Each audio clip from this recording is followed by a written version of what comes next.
Hi everybody, welcome to the I Help My Life show with me, your host today for a change, James Williams. I am Emily's husband, partner in I Help My Life and certified high performance coach.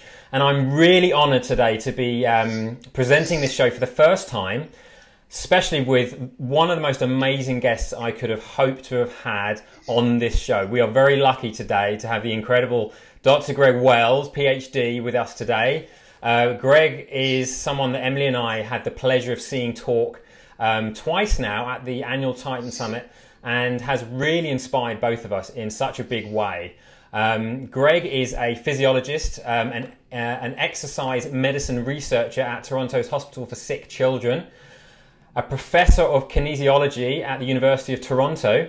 He's also the author of a fantastic book, Super Bodies, Peak Performance Secrets from the World's Best Athletes. And of course, his new book, The Triple Effect, Sleep Better, Eat Better, Move Better, Think Better, which is an awesome book. We'll touch on that later. Greg is also a sought-after speaker and regular contributor to the Globe and Mail, CBC, CTV, TSN, and newspapers and magazines from around the world. And Greg is joining us today from Phoenix, but he lives in Toronto where his wonderful family lives. And throughout Greg's career, he has coached, trained and inspired dozens of elite athletes to win medals, world championships, the Commonwealth Games, the Olympics. And he has studied athletic performance in some of the most severe conditions on the planet, like the Andes Mountains and the Sahara Desert. So welcome, Greg, and thank you so much for joining us. Thanks so much. It's great to speak to you, James. Let's do this. Let's do this. So Greg, you know, what's really interesting is that all of the guests that we have on this show have their own I Heart My Life story. They have that turning point in their life where they recognize it's led them to where they are today. So Greg, I know that you've had some real major personal experience with challenges and opportunities of adversity and human extremes, haven't you? So tell us a little bit about one of those pivotal moments in your life that put you on the path to where you are now. It's interesting now, when a little bit older, you can look back and get some context about all the things that have happened in your life. And probably the first one was obviously being born. But after being born, the first major sort of inflection point in my life, which was hard at the time, but ended up being a really good thing, and I wouldn't trade it for the world, was when I was 15 years old. I was a competitive swimmer. I was on the national youth swimming team. We were down in Florida training with my club team. And we were out swimming in the morning in the ocean, as you do before swimming, because we were on the ocean, so we figured we'd just go body surfing for a bit. And big wave picked me up, dropped me on my head, and broke a number of vertebrae in my neck. Fortunately, there was no neural damage, just a lot of bones and ligaments all torn up. And ended up working for... Gosh, I was in a halo vest for almost 3 months, which is when you have the bars and the ring around your head and the bolts in your skull to keep you still. That was 3 months of immobilization in that thing. They took me out of that. On my 16th birthday, I had reconstructive surgery on my neck, which was great because it worked. Then it was a bunch of months of rehab, and then eventually came back and started swimming again. Even though my surgeon told me I'd never swim again, I ended up trying to go back because I really wanted to do that. And ended up swimming Olympic trials for Canada 14 months after I broke my neck. So wow, that was probably the first time in my life when I had actually legit adversity, something to really overcome. And I very clearly remember during the time that the halo was on, and I went back to school and other things. My rule was no complaints. Like, I wasn't going to complain once. I wasn't going to. And everyone else was like, oh, this must be so hard. This is so awful. I'm like, nah, well, whatever. It happened, but let's move forwards, which was really interesting that even at 15 years old, that was sort of hardwired in there. It probably came from my mom and dad. And then I remember also very clearly when I was coming back to swim, my teammates wouldn't let me not succeed. They were encouraging. They wouldn't let me stop, even though I wanted to. Like, it was a confluence of factors that all led to getting through that. And that really sparked my interest in the human body, which has really kind of taken me into my career and everything else that I've done ever since then. Wow. I mean, that is absolutely huge for a 15-year-old to, because I mean, I broke my wrist when I was a similar kind of an age, right? Which is nothing. And I know that when you're 15 years old, there's a lot of stuff happening. Life, you're in a bubble and, there's a lot of growing up to do. So to be 15 years old and make the decision that despite everything that's happened, you are still going to succeed.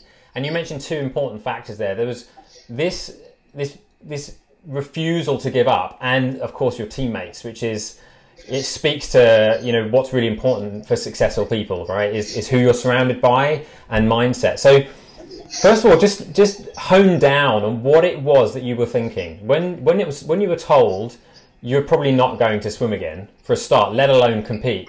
What's going through your mind?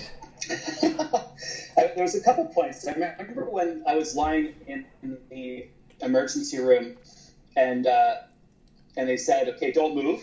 They took the X-ray. As soon as the X-ray happened, the nurse basically yelled, "Don't move." Then she sprinted off to get a doctor, and it was like lockdown. And I remember very clearly at that moment being like really calm, which was bizarre because obviously something had gone really bad. But in my mind, I was like, well, whatever would have happened probably would have already happened. So let's just not freak out here, and we'll just sort of take it as it comes. And then the mindset when I was in the Halo, which was 3 months of that lovely experience, the mindset there was just around positivity, like no complaints, no negativity, enjoy the moment, laugh. You know, I remember sitting in class one day and like hanging my jacket on my Halo, like just as much weirdness as I could create to make it funny. And then when my surgeon told me, you know, Greg, you're just not gonna swim again, instantaneously, instantly in my head, I said, "Fuck you." And sorry if I apologize for swearing on your show and it's online, but I just want to be completely real. I didn't say it out loud; it was just in my head, and it was a reaction. It wasn't a response. It wasn't calculated. It was just a reaction, which came out of me, my brain, and then there was really no choice about what I was going to try to do or not. Right?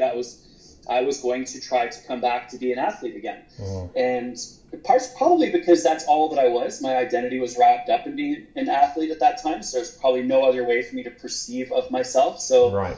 You know, she was basically saying like, you can't be yourself anymore, and I was like, well, that's not going to happen. So off we go. And then my teammates were amazing. Like they were all. I remember very clearly at one moment when I was swimming and coming back.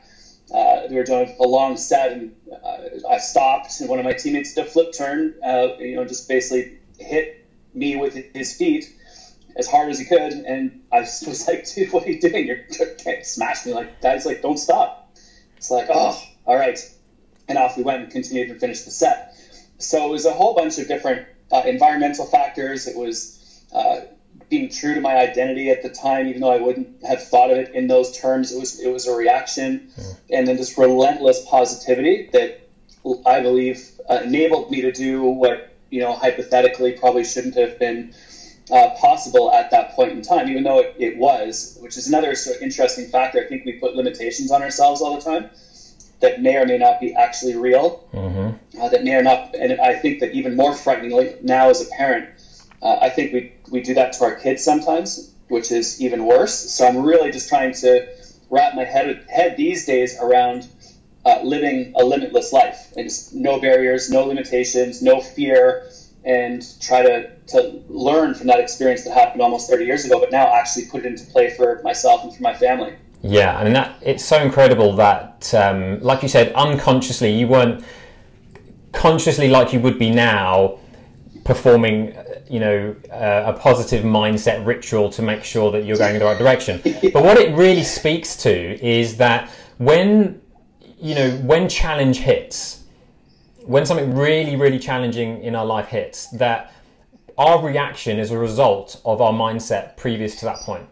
Our reaction is a result of how we've been thinking to that point, which is really important. So now we can take, I know I can take from that having a positive mindset, having a great group of people around me, really owning my identity means that if challenge hits, I'm not going to let go of that because I know who I am.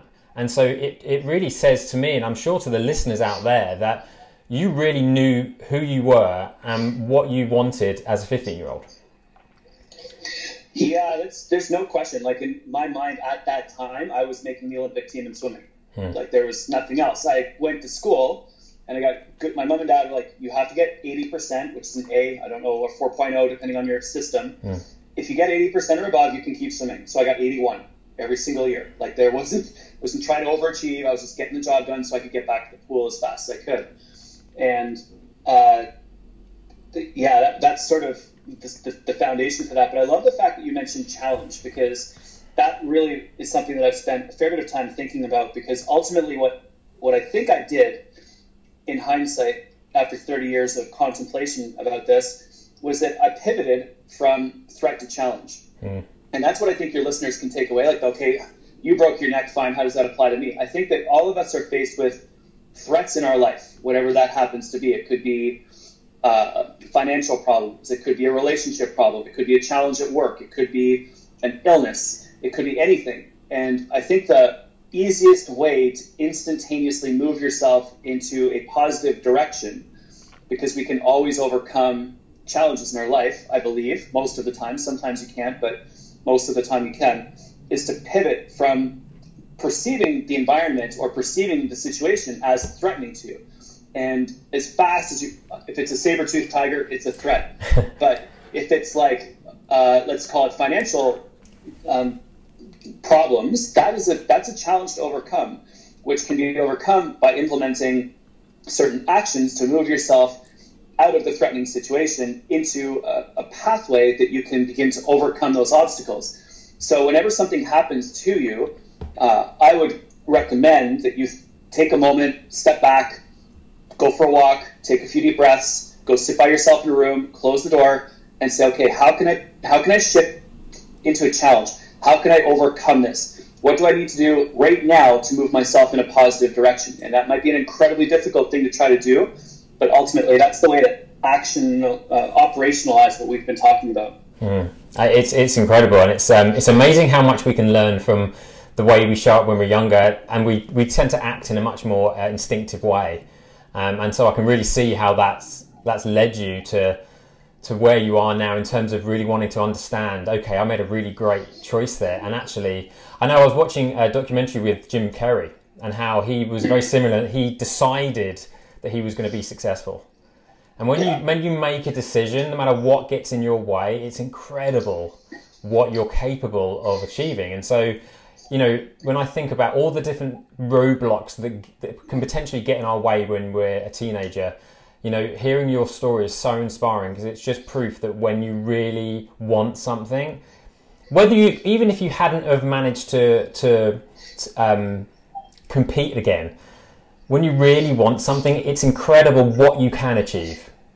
Even if you just try, 100%. What you can achieve is just absolutely amazing. And what I'd love to do is talk about is to dive a little bit into the teamwork section before we move on to how it's really shaped your life up until then. Let's talk a little bit about the team, because it really speaks to what's important for success outside of ourselves, and that is the people that we surround ourselves with and the environment that we surround ourselves with. So up until that point, you had amazing teammates, and they showed up for you to back up that solid mindset that you had during that time of adversity. So what do you think was it that that really solidified those relationships?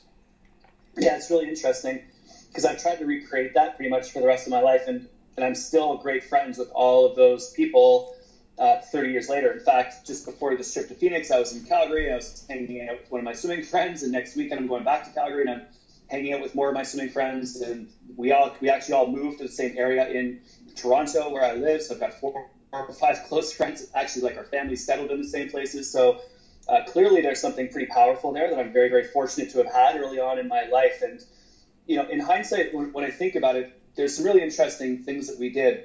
In practice, I very clearly remember us coaching each other. Like, hey, your hand's in the wrong place, or let's go on this one, or like, you know, come on, that wasn't very good. Our coach coached us, obviously, but there was a huge amount of coaching within the group. And it was never criticizing each other. It was always like, do this because we need to get faster. And I remember that very, very clearly. I also remember as a teenager, you know, saying and doing things I'm not super proud of, because you have to figure a whole bunch of stuff out. And obviously we're not perfect, but back then, that's one of the things I do remember very, very clearly as being a good thing amongst our group. That's called psychological safety, which I've discovered in the last 18 months, which is basically that you're free to take a risk without being criticized or made fun of. And the risk for us was trying to make the Olympic team. And we had an environment that was, I believe, pretty psychologically safe as a place of, teenagers hanging around in Speedos, which is what we did every single day for 5 or 6 hours. And so I've really tried to recreate that as much as possible and think about how we can always make sure that we have more support than the risks that we're taking. And I've tried to do that with my kids when we're going rock climbing or surfing in the ocean. There's always an instructor there. When we're doing rock climbing, we make sure that we learn about all the safety factors. So you can take risks, but you can do that with the least risk of actually having some sort of flame out happen. And if it doesn't go well, if you get scared or if you fall or if you get hurt, always being there as quickly as possible to help get you back into the direction that you're going. And I'm very, very fortunate that Judith and I, my wife, have been able to do that over the last few years as well. Like, relationships are not easy. Life is not easy. Professional, developing your professional capabilities and your professional life is not easy. And you need to have that support. The support must always be greater than the risks that you're taking. And if you can operationalize that in your life, you're going to end up in a very, very, very different, much, much better place. Oh, that is incredible. It's so big, and having that support and what you're talking about really is judgment, to not be judged for wanting to do something that might seem crazy, that might seem, wait a minute, you don't know that that's going to work. Why are you doing that?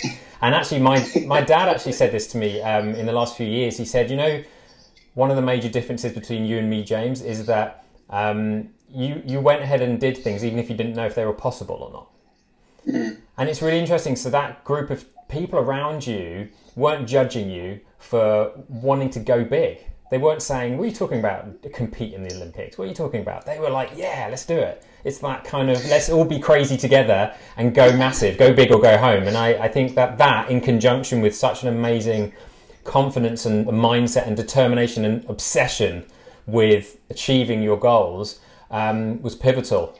And would you agree it was pivotal in moving past that huge challenge? Yeah, it was definitely pivotal. I mean, there's some inflection points in your life, and that was the first big one, as we talked about. And, as I'm listening to you speak and you're describing, like, this is crazy, this is almost impossible. The funny thing was, we never even talked about it. It was so normal. It was so, like, there was no choice. So it wasn't crazy. It was actually just what we were doing. Wow. And some of us made it and some of us didn't. Out of that group that I was in when I broke my neck, I think 4 people made the Olympic team and 6 of us made the Olympic trials but didn't make the team. And the same sort of pattern emerged 4 years later when I was swimming in university at the University of Calgary, where I swam. Many of those actually went on to make the Olympics and then also to win medals at the Olympic Games. But it's just so normal when you surround yourself with people that are going in the same direction as you or have the same expectations or even better, higher expectations, or it's an environment that's entirely positive and everyone's moving in the right direction. Exceptional performance.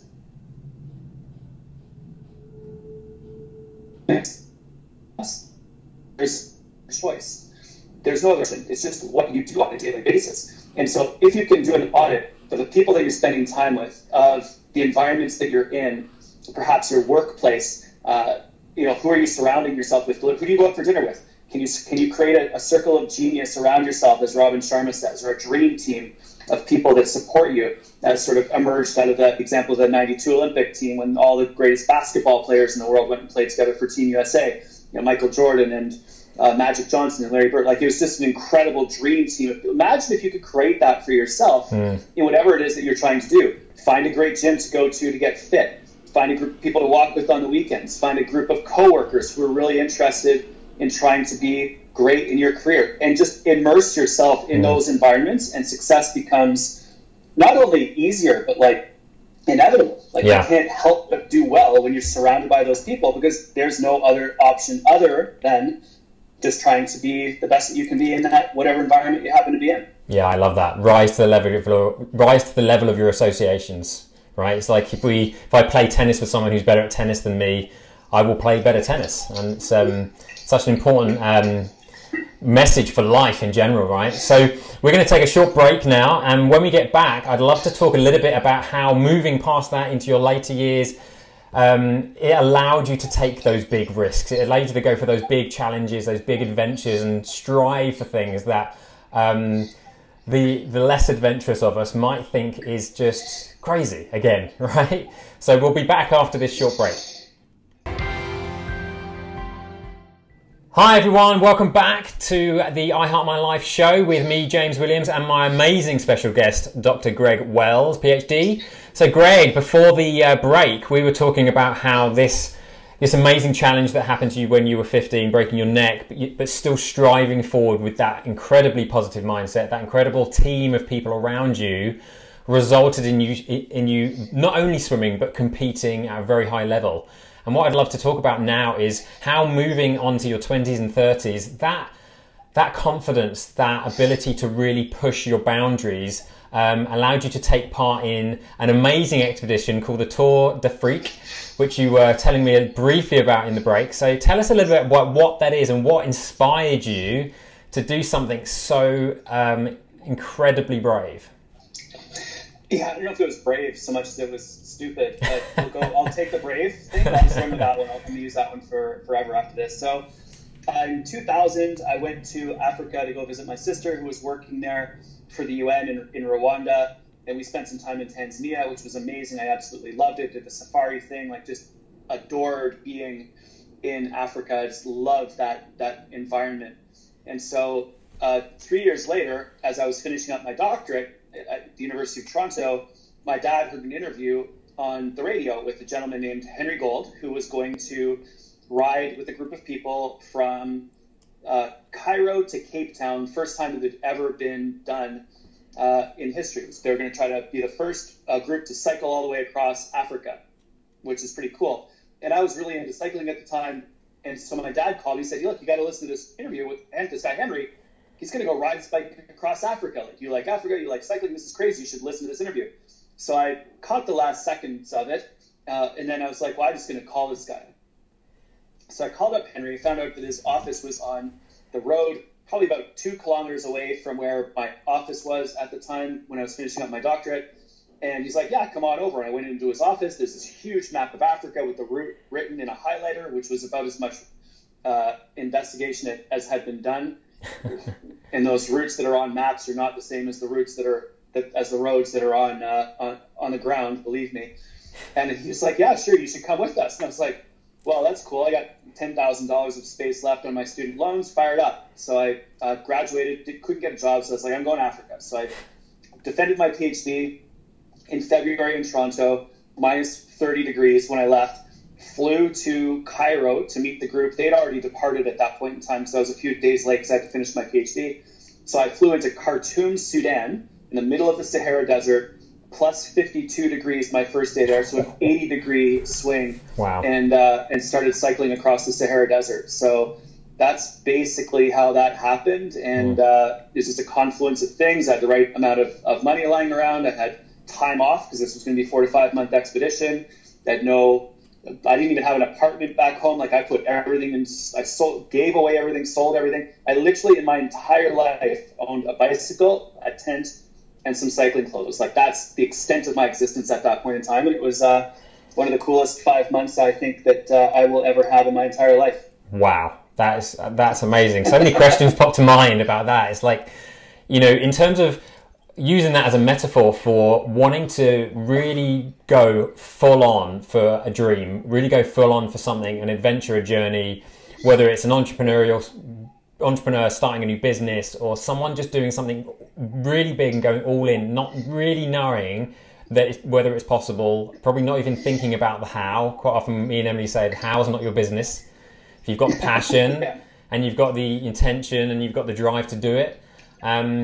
So let's talk about the lessons learned. So you go for this big adventure. You're just this really driven, excited person thinking, right, this sounds like an incredible adventure. I'd love to be able to achieve that. What are the lessons learned from, you know, let's talk about during the adventure. What are the things that jump to mind? Probably the first one is that whenever there's a few things I learned on that trip. It was incredibly difficult. It was either 10% of the time you're having the greatest experience you're ever going to have in your entire life. So I remember coming up, cycling one day in Tanzania, and we were coming up this road. We were cycling through the clouds, and we broke through the clouds, and we're up on top of these mountains, and you could see the tops of the mountains everywhere, and it was all tea plantations. So it was just this beautiful green. And we go over the ridge and then dive back into the clouds and cycle down through the clouds and come back up through and break through the clouds again. Like, that was one of the most incredible experiences I've ever had. And another one was in northern Kenya, which is not actually governed. There's no government there. It's all broken down. And there was, I met some people on the side of the road. None of us spoke. They didn't speak English. I certainly didn't speak Samburu.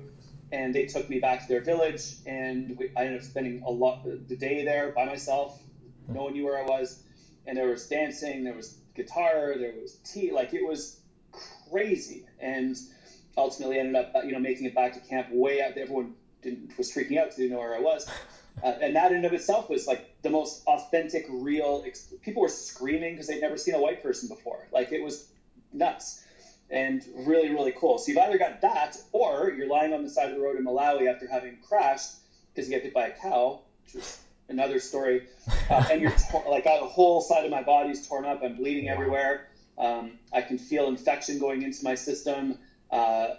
Like, I'm peeing every 5 minutes because my body's like shedding it was terrifying. And I'm 4 days away from a hospital and 40K of cycling to get to camp. And so you're contrasted. Another psychological example of that is running into people on the side of the road in Ethiopia who've lost limbs to the landmines, or sleeping a night in Malawi with the children at an AIDS orphanage, all of whom have lost their parents to AIDS, and many of whom had AIDS. And so you're sort of alternating between these blissful moments of pure life perfection and just absolutely horrific circumstances, and there wasn't a lot in between, so it was pretty draining. And when I got back, I almost feel like I think I might have been had some mental health challenges for almost a year after I got back. And of course, no one knew what that was back then, but it was definitely hard to reintegrate. But anyway, the lessons learned around that are basically that if I learned not to have any expectations about what should happen, and whenever I had an expectation about what should happen, Africa trashed that very, very quickly. And so I learned just to take life as it came in 5-minute increments for that whole time. And if I got a flat on my bike, then I got a flat on my bike. If I expected to ride that day without having any flats or any mechanical problems, inevitably there would be mechanical. It was almost like Africa had this drive to break my brain. And so the only way to get through that was literally to live in the instant, which is interestingly how Buddhism teaches you're supposed to get to enlightenment. And when I had those moments of expectation, that was problematic. When I had no expectations, I really enjoyed myself. Wow. And that was probably the first big insight that I tried to carry on throughout the rest of my life as well. It's such a metaphor for life, that whole journey, that we can't predict what's going to happen, and that there will be highs and there will be lows, and it's up to how we react and how present we are with every moment in terms of what we make of that journey, because it's very easy to stop and give up when adversity hits, right? As with the 15-year-old with the broken neck, it's very easy to say, now it's too hard, something's happened, it's too hard, I'll just stop. But when we're present with every moment and decide what action we want to take next, knowing that there is a long road ahead and we don't know what's coming, and that there is just as much chance for wonderful, blissful moments as there is inevitable challenges. It's like you lived a lifetime in one journey in some way. I think that you're absolutely right. There's no question. There was this birth, growth, adolescence, breakdown, and finally ended up in a good place. By the time we got to Botswana and South Africa, everything was on cruise control. We were super fit. We'd adapted to the water because I was drinking local water all the way along, which is another story. That's why I lost so much weight. And by the time we hit South Africa, we were just in this tight-knit group that I really feel could have turned around and ridden all the way back to Cairo the other way. we had it dialed. We were strong mentally. We were strong physically. We were in a great routine. We had a great mindset. Our digestive tracts had adapted. And that's something that I almost feel like that carried over to the rest of life as well, where you have this ability to, stay positive, it's interesting looking at it now. I also realized that there were sort of three groups that emerged out of the team that went down to do this. There was 30 people, and you ended up with 10 people who were, I believe, pretty negative and had an incredibly difficult time psychologically.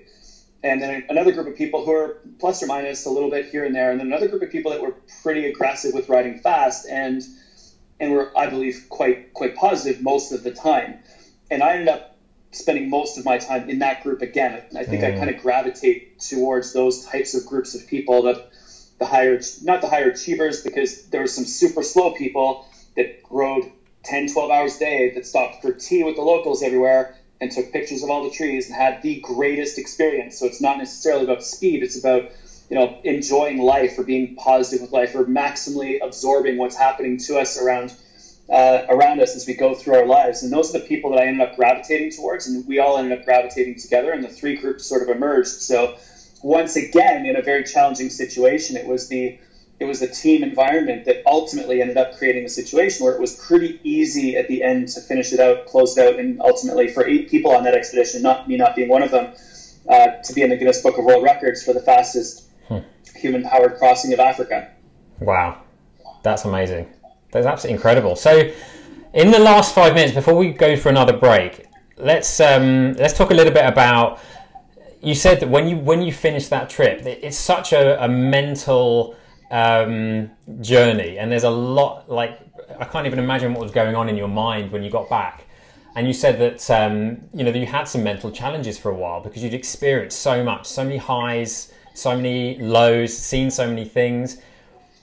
When you evened yourself out to recover mentally to a more stable place, what would you say, who did you become from that? What did that journey create for you?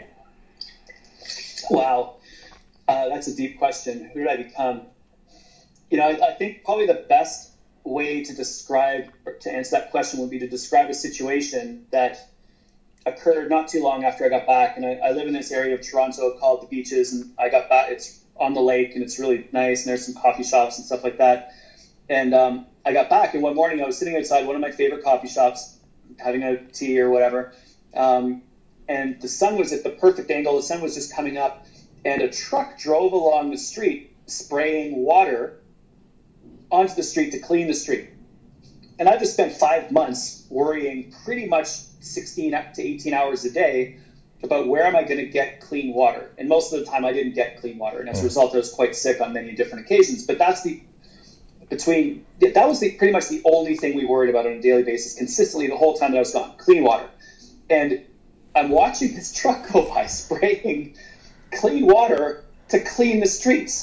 Like, if I described that to one of the people that I met on this trip, they would have looked at me like I was on heavy doses of LSD, because it's just simply not even in their realm of consideration.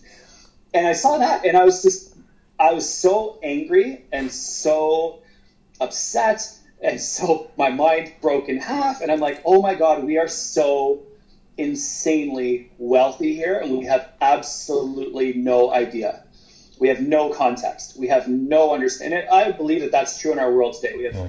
This is the greatest time ever to be alive as human beings. Lowest rate of child mortality, historically low rates of terrorism, highest ever per capita income on a global basis. Not to take away from people that are suffering. There are people that are suffering, no question. It's just that it's the smallest ever number of those people. The safety nets are better than they've ever been.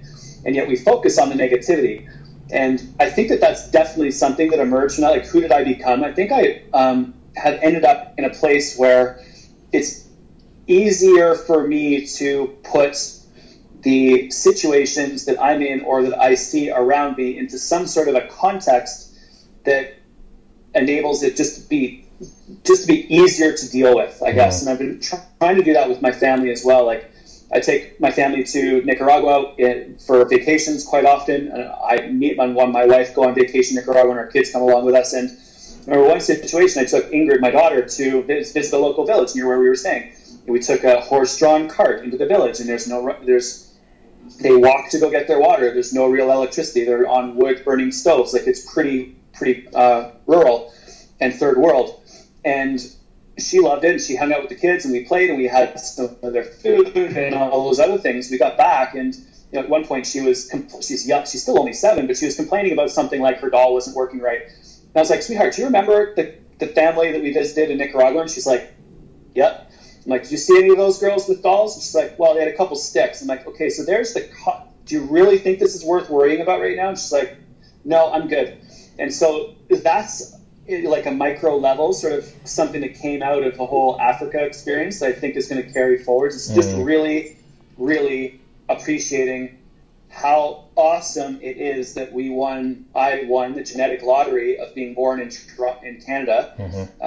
And the obligation, though, that comes with that is that you have to do something good in the world. Like, you cannot just simply wallow in your wealth. You have to make a difference. You have to go try to help people. You have to try to make the world a better place. You have to do things to have a positive impact on the people around you. And as long as you have that mindset, I think inevitably good things will happen to you in this world. I just went for a hike yesterday with Ian Lopatin, one of the speakers at the Titan Summit, and a gentleman who started the company Spiritual Gangster, which is a yoga company. And we were chatting, and he calls it the karmic business model, where the more money that his company gives away, buying meals for Americans who don't have enough to eat, the more money the company makes. And he's now giving away millions of dollars every single year in order to try to make the world a better place and take advantage of the success that he's had in his businesses. So I just think people just need to try to have a positive impact in the world. And if you can do that, you're going to be living a really great life.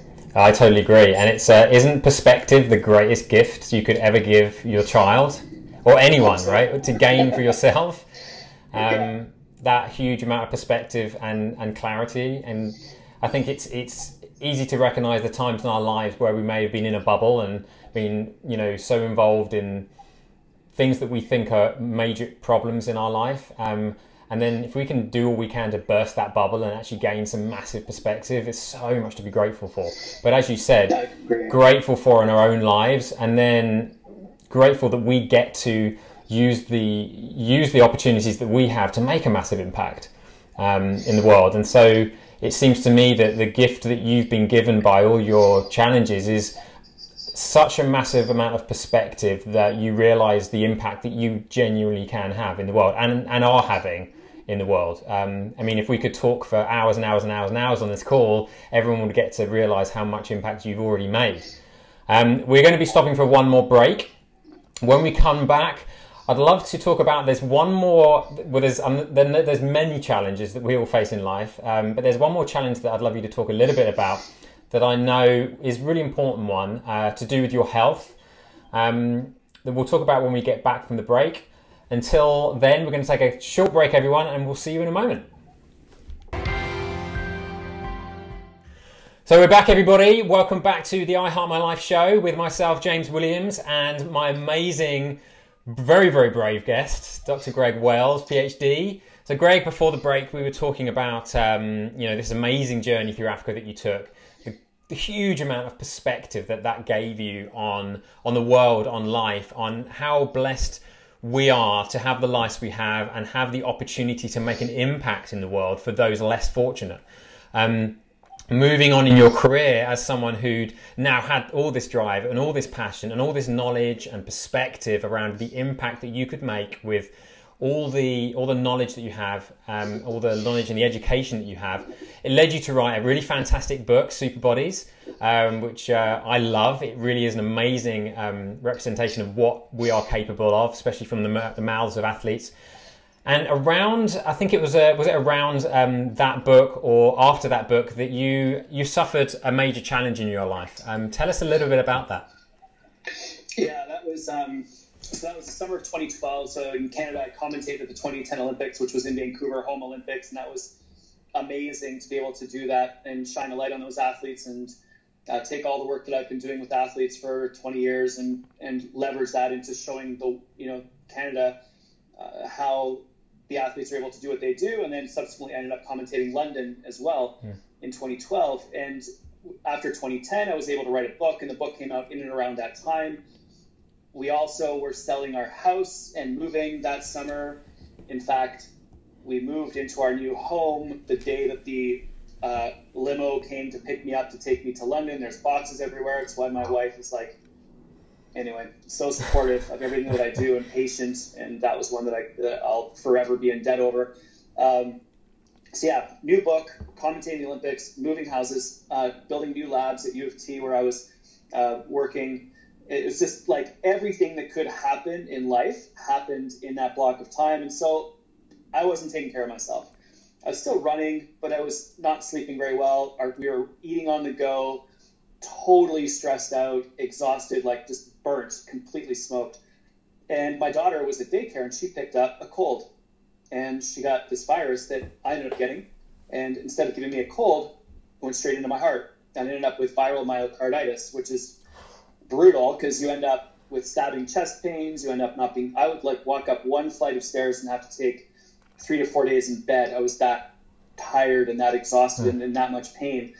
And that's pretty scary, obviously, as a 41-year-old, male. And I couldn't take any of the medications that were designed to decrease the inflammation because I was allergic to all of them. Wow. I think partially because I took so many anti-inflammatories for my neck over the years that my body was like, you're done. You're not having any more of that stuff. You're only having good food. And I discovered one day I ate half a pint of blueberries, and all of a sudden my heart felt better. I was like, oh, that's interesting. Then I began to look into anti-inflammatory foods and discovered all of these amazing foods that I could use to treat inflammation inside my body. And I started to do that very, very aggressively. Turmeric, ginger, blueberries, black pepper, cinnamon. And we went all in on a plant-based diet. Like more or less was completely vegan for almost 6 months, maybe even longer, 8 or 9 months. And that began the healing process and a very different approach to life that we've taken since that point in time. But I guess the ultimate message is that, I'm a professor of kinesiology or an exercise medicine research program. I teach high performance to world-class athletes and executives. And yet at that moment in time, when this confluence of factors came together, life happened. I got broken down, and life, sort of smacked me around a little bit and brought me back down to earth. And I wasn't taking care of myself the way that I probably should have been. In those times, you have to double down on all of those habits, not let them go. It was a pretty powerful lesson to learn at a very important point in my life. Yeah, it's a really important lesson that, someone with your knowledge and your background can still, take your eye off the ball for very great reasons. You're in service. You were doing a lot of amazing things to make your life better at home, moving house, to serve the world with your knowledge about athletics and really doing, serving outwardly. And it's such a great message that we can't serve outwardly with the impact that we're really on this earth to serve with unless we put ourselves first, unless we really think about how we can be serving from a full cup. So what lessons did you take from that? Yeah, couldn't agree with you more. Sorry, what lessons did you take from that?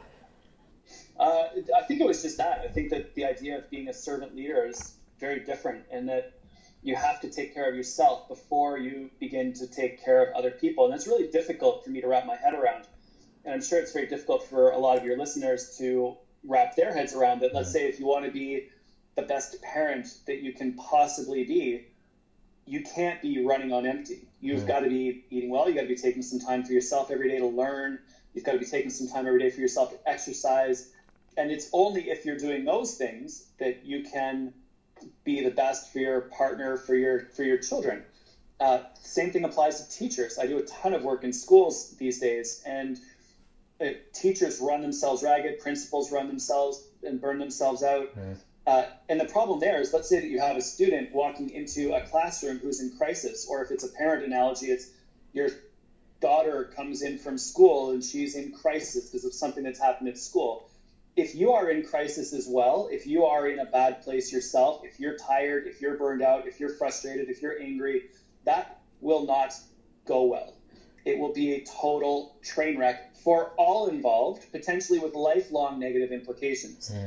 However, if you're calm, if you've done your meditation, if you've done your workout, if you've eaten well, if you've got a decent night's sleep the night before and you're rested, you can pause, and instead of reacting, which is the typical response in our world right now, you can respond. You get away from reaction, move towards response, which is sort of responsibility. You have this ability to respond and actually take control of the situation, allow the emotions and tension and fear and anxiety and stress to slowly dissipate out so that all the people can have a reasonable conversation once everyone's calmed down. That does not happen if we're in a bad place. No. And so we have to take care of ourselves. Like, I'm speaking this afternoon here in Arizona, and after I get off this call, it's 8 o'clock in the morning right now where I am, I'm going to go to the gym. Then I'm going to go to the spa and do my hot-cold routine because they've got this amazing cold plunge pool.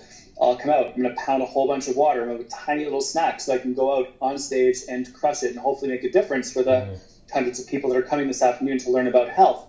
So if I was approaching things the way that I was doing it before, I'd be taking those 4 hours to clear out my email, to catch up on all the stuff that I should be doing because I'm not at home at my office. Now I'm like, no, I got to take care of myself first. So I'm in a perfect place so I can deliver that great talk. I'll deal with all that other stuff afterwards. So it's really about moving people away from time management into priority management and making sure that your top priorities in your life are scheduled first, and then everything else gets moved somewhere else.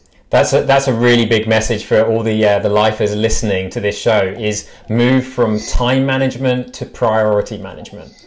There's so many things on that to-do list that could be described as competing interests, things that aren't giving you the ROI right here and right now. There's so many things that we do because we think we should be doing them, and that message is so important. So I hope all you listeners out there are listening here, because it's very easy for us to get into the routine of what we're doing every day and not thinking about it and wondering why we're feeling wiped out at the end of the day.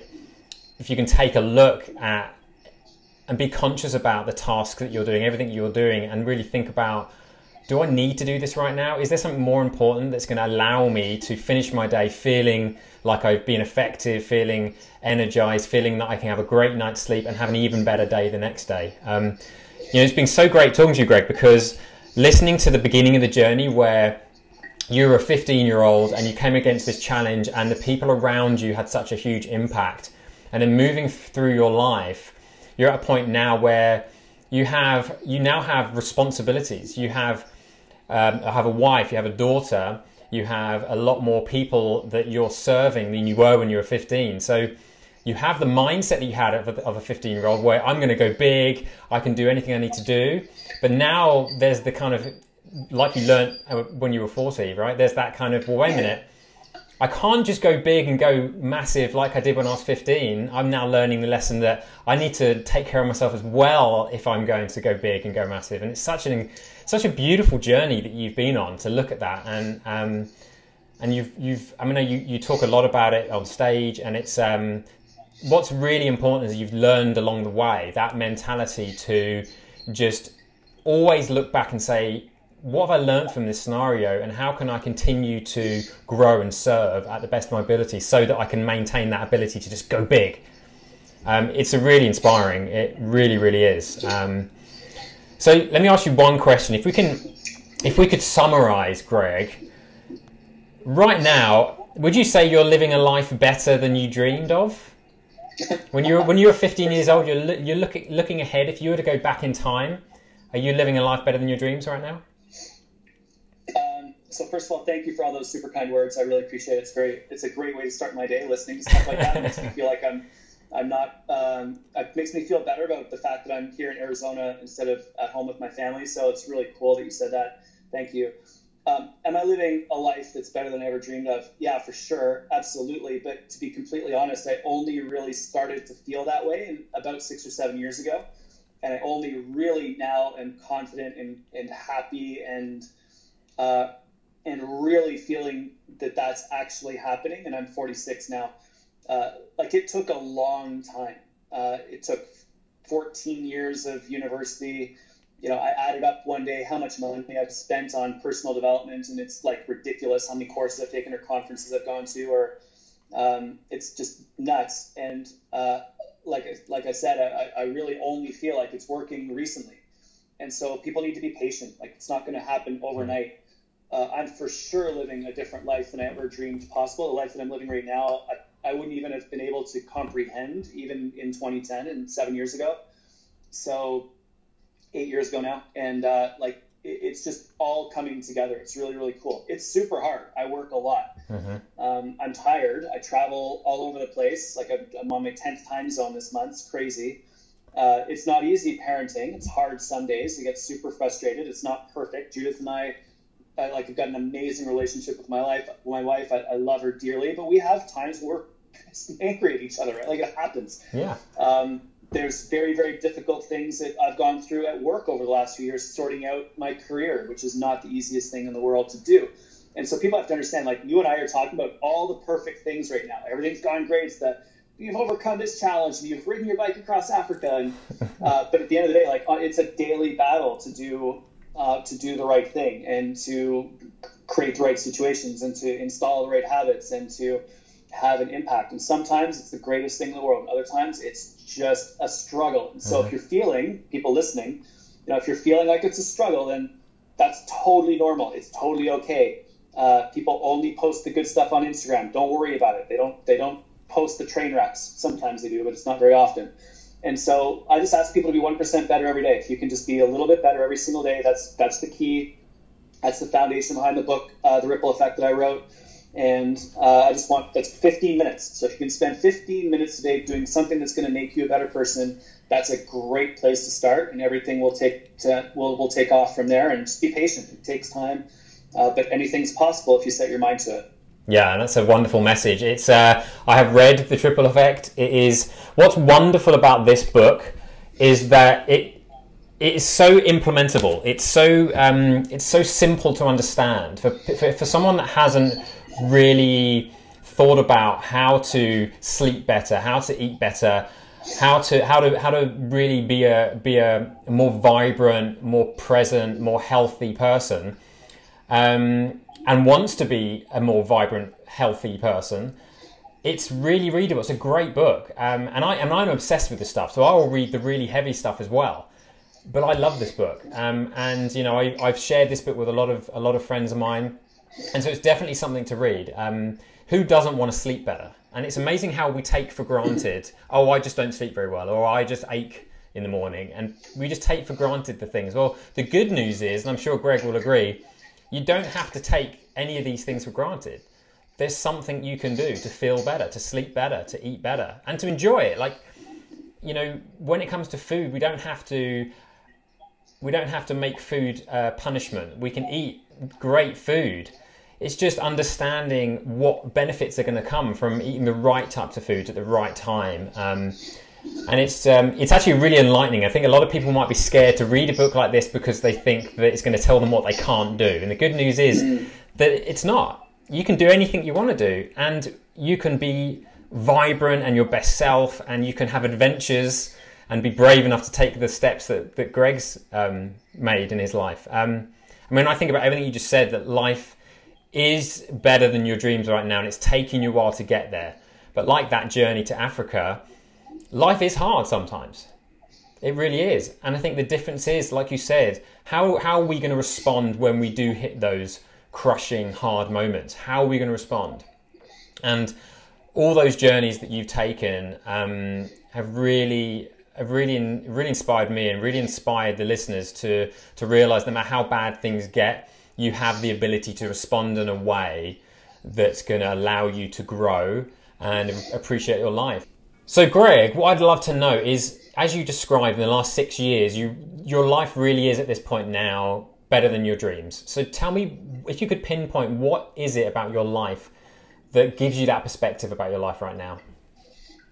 Sure. So I think one of the biggest perspectives I gained from the last 6 years, when now I think things are going really, really well, I'm super happy. Like, life is just exploding in a whole bunch of great directions, is that if I look back sort of to 2010, I had this opportunity to commentate the Olympics. And when that happened, because a friend of mine from high school who I swam with was creating this show, this segment that was going to go on the Olympic broadcast, and I also ended up commentating as well beyond that. I went all in on investing in that opportunity. I took huge advantage of that opportunity. I recognized it as being a huge opportunity. I got public speaking training. I got voice coaching. I learned how to do Q&A from a media company. I invested in speech writing, like learning all the nuts and bolts of actually communicating with someone in a radio format, which is not the easiest thing in the world to do, but that subsequently led to getting the 2012 Olympics gig to commentate that one, and all sorts of radio and media that I've done ever since then. And obviously now public speaking, which I do 2 or 3 times a week, which I absolutely passionately love. But none of that would have been possible if I hadn't made the investment on going all in on taking advantage of that opportunity. And then I've subsequently done that with public speaking. And then after one of my speeches, one of the CEOs that was there asked me if I could help this company. I went in all on that opportunity. So anytime you see something that you could actually take advantage of as an opportunity in your life, and you're like, well, that's pretty cool, never hesitate to go all in on that, because you never know what's going to come. And it might take years for it to show itself, but that's been a really big factor for me, and I think that's why we are where we are today. And same thing happened with the Titan Summit where you and I met. I've done 4 of them, but that was all in on figuring out those speeches because I knew that they were hugely impactful.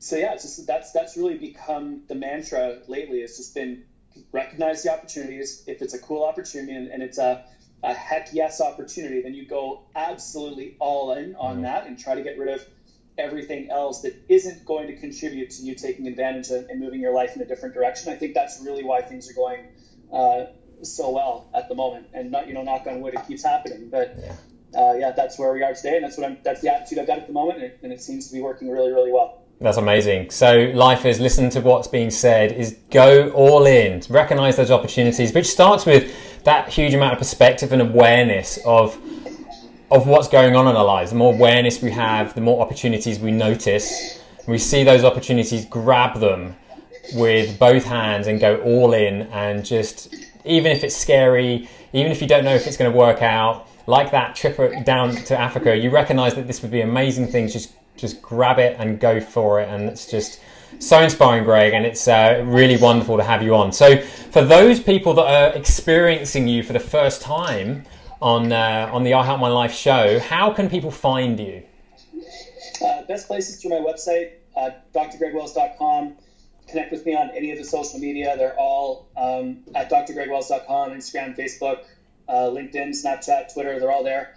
If you want to ask me a question, do it on Twitter. If you want to sort of check in on my travels and my speaking, that's Instagram. If you want to get the deep dive, the articles and all that sort of information, that's typically Facebook and LinkedIn. And if you want to fire me a direct message on Snapchat, that's probably a really good way to do that as well. So anyway, like that, I'm happy to connect with everyone. Fantastic. Well, Greg, it's been an absolute pleasure. Greg's really shared how it really is possible to create a life better than your dreams. And yes, it takes hard work, but when you go for life, when you just grab it and go with it, really amazing things can happen no matter what tries to get in your way. So you've been listening to the I Help My Life show with James Williams and myself, your host for this show. And we've had the incredible Dr. Greg Wells, Ph.D., sharing his journey with us. Thank you so much, my friend. We will be back for another show very, very soon.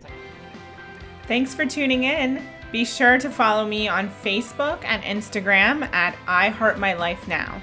And did you know I'm on the radio every single day? Visit AmericaOutloud.com to download the Talk Radio app so you can tune in at 8 a.m. Eastern and 1 p.m. GMT.